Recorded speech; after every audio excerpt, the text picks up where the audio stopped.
আসসালামু আলাইকুম, আমি ইঞ্জিনিয়ার মোহাম্মদ তৌহিদুর রহমান। এখন যে ডিজাইনটি নিয়ে আপনাদের সামনে আলোচনা করব, 434 জমির উপরে 2 ইউনিটের 4 তলা বাড়ির একটি ডিজাইন। এই ডিজাইনটি সম্পর্কে বিস্তারিত জানতে ভিডিওটি না টেনে সম্পূর্ণ দেখবেন এবং আমাদের চ্যানেলটিকে অবশ্যই সাবস্ক্রাইব করবেন। চলুন দেখা যাক আজকের ডিজাইনে কি আছে। এটা হলো গ্রাউন্ড ফ্লোর প্ল্যান।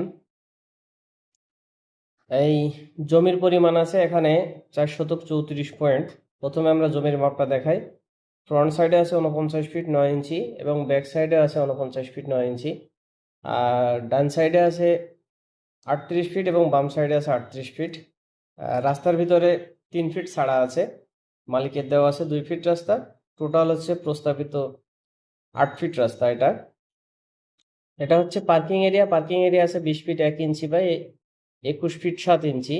এটা এখানে ছোট একটা সিঁড়ি আছে এখান দিয়ে উপরে ওঠার জন্য। সিঁড়ি আছে হচ্ছে আপনার 16 fit 2 inch by 8 fit.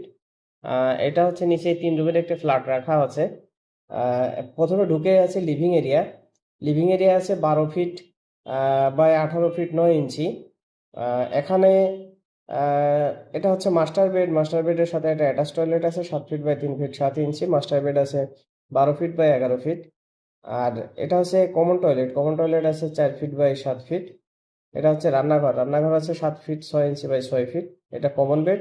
Common bed আছে 12 ফিট বাই 12 ফিট 4 ইঞ্চি।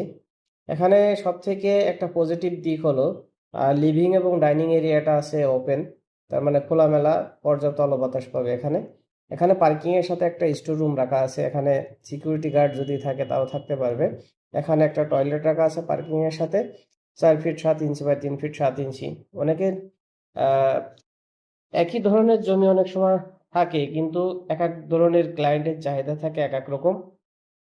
অনেকেই ফোন করে জিজ্ঞেস করে যে আসলে এই ডিজাইনের যে ফ্লোর প্ল্যান, মানে এই ডিজাইনটা করতে কত টাকা খরচ হবে।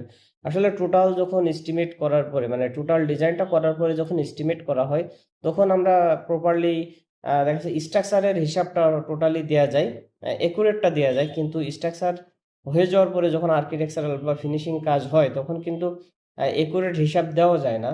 তার কারণ কি হচ্ছে, এটা এখানে প্রোডাক্টের দাম হচ্ছে কম বেশি হয়, অনেক সময় আবার পছন্দ যদি হাই কোয়ালিটির হয়, সেক্ষেত্রে আপনি যদি হাই কোয়ালিটির fittings, fixer, tiles, glass, grill এগুলো ব্যবহার করেন, সেক্ষেত্রে আমরা যে হিসাবটা দেবো সেই হিসাবের সাথে অনেক অনেক সময় হচ্ছে সাংঘর্ষিক হয়ে যাবে, যার কারণে প্রকৃত হিসাবটা আমরা দিতে পারি না।